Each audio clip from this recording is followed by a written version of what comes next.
Let us see the proof of root 2 is irrational. This proof is based on the method of contradiction. The method of contradiction is nothing but you assume the opposite of what you have to prove. In this proof, when you observe, you can see that you have to prove root 2 is irrational. Since this proof is based on the method of contradiction, you started by assuming that root 2 is rational. You have to prove root 2 is irrational, but since this proof is based on the method of contradiction, you start by assuming the opposite of what you have to prove actually. So when you move forward with this wrong assumption, with this opposite assumption, you will get a contradicting statement by which you can tell your assumption is wrong. You get a contradicting statement because of your wrong assumption. So this proof is based on the method of contradiction. In this method, what you do is you will assume the opposite of what you have to prove actually. When you move forward using this wrong assumption, you will get a contradicting statement. That contradicting statement has arisen because of your wrong assumption in the beginning. You have got that contradicting statement because you have assumed something wrong. So you started by assuming the opposite of what you have to prove. Going forward, you will get a contradicting statement. This contradicting statement has arisen because of your wrong assumption. This is a method of contradiction. This method is used to prove like root 2, root 3, root 5, and you have the product of a rational and irrational like 3 root 5. Sum or difference of a rational and irrational. All these things are irrational. In order to prove all of these things, you use the method of contradiction. So let us see the proof of root 2 is irrational. As I said in the beginning, you start by assuming that root 2 is rational. So let us assume that root 2 is rational. So if a number is rational, it means that that number can be written in p by q form where p and q are integers and the denominator q not equal to 0. So since root 2 is rational, root 2 can be written in this form where r and s are integers and the denominator not equal to 0. You can understand this if you know the definition of what a rational number is. So since you assume root 2 to be rational, you can write any rational number in this form. Numbers which can be written in this form are actually rational numbers. Since you have assumed root 2 to be rational, you can write root 2 as r by s where r and s are integers and the denominator s not equal to 0. Then what you do is you are assuming that r and s have common factors. So if r and s, we know that a fraction has many equivalent forms.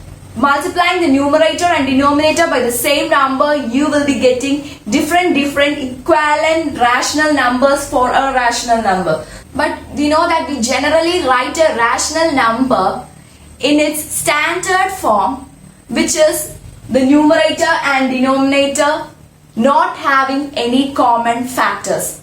So we can write in the form where it has common factors, but in its simplest form when we write in such a way that the numerator and denominator do not have any common factors. If we suppose r and s to be having common factors, we can cancel, we can divide the numerator and denominator by the same number so that you get a fraction which has no common factors. So if two numbers have no common factors, then we call that two numbers to be co-primes. If we suppose r and s have common factors, let us simplify them by dividing the numerator and denominator by that common factors. As a result, you get two numbers which are co-primes. So we have assumed root 2 to be rational. That's the reason we write root 2 in this form. Root 2 equals r by s. We suppose that R and S have common factors. So we simplify R and S and write R and S as another. We are giving two variables A and B which denote two co-primes because we have cancelled out all the common factors R and S had. Now we got root 2 equals A by B. When we write root 2 equals A by B, A and B does not have any common factors and so A and B are co-primes. So A and B here does not have any common factors. So root 2 equals, consider root 2 equals A by B. By cross multiplying we get root 2 into B equals A. Then what you have to do is, you have to square on both sides. That is root 2 square is 2. B into B equals B square. The square of A is A square. So when you square on LHS and RHS, the equality maintains. You are squaring on both the LHS and RHS and you get 2 into B square equals A square. When you observe this equation, you can see that 2 into B square equals A square means that 2 is a factor of A square. By fundamental theorem of arithmetic, you know when you represent a number as a product of primes, this is going to be a factor of this number. So 2 is a factor of A square because 2 into B square equals A square. If you write 2 into 3 is 6, we can say 2 is a factor of 6. We are applying only that here. 2 into B square equals A square. So 2 is a factor of A square. If a number is a factor of another number, we can say that number, the number which is a factor of the another number, that the former divides the latter number. So here 2 is a factor of A square. We say 2 is a factor of 6. I'm giving you an example. 2 is a factor of 6 means 2 divides 6. If in another way, if I'm saying 2 is a factor of 6, I can say 2 divides 6. Similarly, 2 is a factor of A square, which means 2 divides A square. So we know that if P is a prime and if it divides the square of an integer A square, then it divides A. So here 2 is a prime which divides A square. Therefore 2 divides A. Using the proof we have learned. If P is a prime which divides A square, P divides A. So here 2 divides A square. That implies 2 divides A. If P is a prime which divides A square, P divides A. If 2 divides a number A, it means that 2 is a factor of A. Like if we say a number is a factor of another number, it divides that number. If a number divides another number, the first number is a factor of the second number. So here 2 is a factor of A square, which means 2 divides A square. 2 divides A square means 2 divides A, using the theorem we have learned. Then 2 divides A means 2 is a factor of A. Let us write A as 2C, since 2 is a factor of A. So if 2 is a factor of a number, we can write that number as a multiple of 2. Let us take the example we were talking about all this time. 2 is a factor of 6, so that I can write 6 as a product of 2 and another number. Like assume A to be 6 and 2 is a factor of 6. You know 2 is a factor of 6. So you can write 6 as a product of 2 and another number. When A is 6, C will be 3. Similarly, if A is any number and you know that 2 is a factor of A, then you can write A as a product of 2 and any other number, because 2 is a factor of A. So you're going to substitute A equals 2C in this equation. This equation number 1. Instead of A, you're going to substitute A equals 2C. You have written A equals 2C because we have got that A 2 is a factor of A.